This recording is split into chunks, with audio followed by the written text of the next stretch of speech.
আসসালামু আলাইকুম, আমি মোহাম্মদ আলী হোসেন আছি আপনাদের সাথে। আপনাদেরকে ক্রিয়েটিভ আইডিয়াস পক্ষ থেকে আপনাদেরকে স্বাগতম। আজ আমি আপনাদের দেখাবো আপনারা কি করে সহজেই কোনো একটি লোগো বানাতে পারবেন। ফটোশপ ছাড়া, কোনো ইনস্টলেশন ছাড়া, কোনো অভিজ্ঞতা ছাড়া আপনি কিভাবে 5 মিনিটে একটি লোগো তৈরি করতে পারবেন। চলুন দেখে আসা যাক কি করে আপনি একটি লোগো সহজেই তৈরি করতে পারবেন। তো প্রথমে আপনাকে যেতে হবে www.pixlr.com pixlr.com। এই তো আমি এখানে চলে এসেছি pixlr.com। এখানে আপনি ফটো এডিটরে ক্লিক করবেন আর আপনার এরকম একটি ইন্টারফেস আসবে। তো আপনার এখানে ক্রিয়েট এ নিউ ইমেজ এখানে ক্লিক করবেন। তারপর এখানে আপনার নাম দিবেন। তারপর আপনার এখানে হাইট দিবেন, আপনি কত সাইজের নেবেন তা আপনি হাইট দিবেন। আর ট্রান্সপারেন্ট এটা আপনি ক্লিক করবেন, ট্রান্সপারেন্ট ক্লিক করবেন, তারপর আপনি ওকে করবেন। এই তো আমার একটি কাজের এরিয়া চলে এসছে। এখানে আপনি লোগো তৈরি করবেন। তো লোগো তৈরি করার জন্য আপনি এটা খুলবেন, একটি লোগো পিএনজি লোগো বাজবেন যেটি আপনি তৈরি করতে চান। আপনি গুগলে সার্চ করবেন, পিএনজি আইকন নামে সার্চ করবেন। তারপর আপনার এটি চলে আসবে। আমি এখান থেকে যে কোনো একটি বাছি নেব, তার মধ্যে আমার এটি বাজবো, এটি বাছলাম।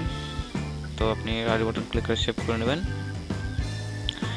টেক্সটটা সেভ করলাম আর ইমেজ সেভ হয়ে গেছে। এখন আপনি লোগোটি এখান থেকে ফাইলে ক্লিক করবেন, তারপর তো ওপেন ইমেজ ক্লিক করবেন।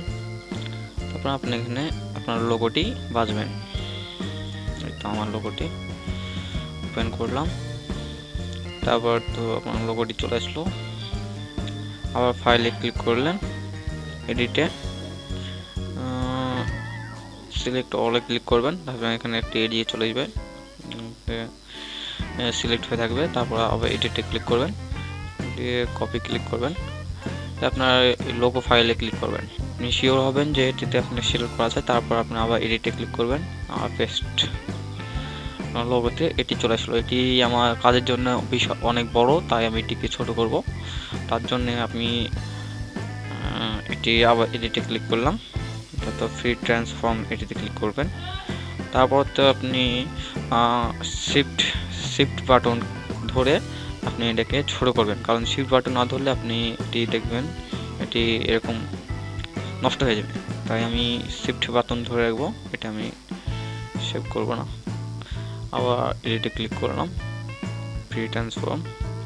আর শিফট বাটন ধরে আমি এটি ড্র্যাগ করে দেখতে পাচ্ছেন যে এটি নষ্ট হচ্ছে না। তো আমি এটি আমার সাইজ অনুযায়ী নিয়ে দেবো, এটা থাক। তারপরে এটা আমি সেভ করে নেব। মুভ টুল দিয়ে আমি এটাকে মুভ করে নেব, এটি এখানে থাকলো। তারপরে আমি এখানে আমার টেক্সট এডিট করব। এখানে আমি দিতে পারি মাই, এটি আমি সাইজ দেব, আমি এটি থাক সাইজ। আমি কালার চুজ করব। আমি এখান থেকে নিতে পারি, পিক করতে পারি, দেখতে পাচ্ছেন। আমি পিক করলাম। আর এখান থেকে আমি ফন্টও চুজ করতে পারি, আমি কি ফন্ট দিব। আমি এই ফন্টটি দিলাম, আপনার ইচ্ছা মতো আপনি ফন্ট দেবেন। আর আমি করলাম টেক্সটে, এখানে আমি লোগো, মাই লোগো এটিতে ক্লিক করলাম। আর সেম ভাবে আপনি কালার চুজ করবেন। আমি এখান থেকে এই কালারটি চুজ করলাম। তারপরে ওকে ক্লিক করলাম। মানে এখানে দেখতে পাচ্ছেন এখানে অনেকগুলো লেয়ার তৈরি হয়েছে। এবং এখানে আমি মাই লেয়ারে ক্লিক করলাম, যেটা আমি মাই লিখেছিলাম, এটাতে আমি ক্লিক করলাম। তারপরে আমি মুভ টুল সিলেক্ট করে আমি এটাকে মুভ করে নেব। এই তো। তারপর তো লোগো বাটনে লোগো লেয়ারে ক্লিক করে আমি মুভ টুল সিলেক্ট করে আছে আর মুভ করে নেব আমার ইচ্ছা মতন। দেখতে পাচ্ছেন এটি আমার নিয়ে গেছে। তারপর আপনার ক্রপ টুলস ইউজ করে আপনি এটি আপনার ইচ্ছা মতন আপনি সাইজ করে ক্রপ করে নেবেন। আমি এটি সাইজ করে ক্রপ করে নিলাম, তারপরে এন্টার ক্লিক করবেন। দেখতে পাচ্ছেন আমার মাই লোগো তৈরি হয়ে গেছে। এটি আমি শর্টকাটের মধ্যে আমি করলাম, তাই এটি আমার ভালো হলো না। তবে আপনি আপনার লোগোতে আপনি অনেক সময় স্পেন্ড করে আপনি আপনার লোগোটিকে আরও ভালো তৈরি করতে পারবেন আশা করি। আর এই তো আমার এই লোগো তৈরি হয়ে গেছে। এখন আমি এটি সেভ করব। সেভ করার জন্য আপনি ফাইলে ক্লিক করবেন, তাও তো সেভে। তো দেখতে পাচ্ছেন এই ব্যাকগ্রাউন্ড আপনার হোয়াইট, বিকজ আপনার এখানে জিপিজি ফাইল সেভ করা আছে। আপনি এখানে যদি লোগো তৈরি করতে চান তাহলে আপনার এখানে পিএনজি ফাইলে সিলেক্ট করবেন।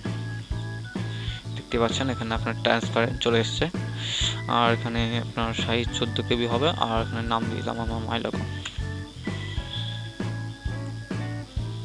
তারপর এটি আমি ডেস্কটপে সিলেক্ট কপি করব। দেখতে পাচ্ছেন আপনার এত সহজেই আমার একটি লোগো তৈরি হয়ে গেল। তো দেখতে পাচ্ছেন এটি আমার ব্যাকগ্রাউন্ড কালার পিক করে নিয়েছে এবং একটি সুন্দর একটি লোগো তৈরি হয়ে গেছে।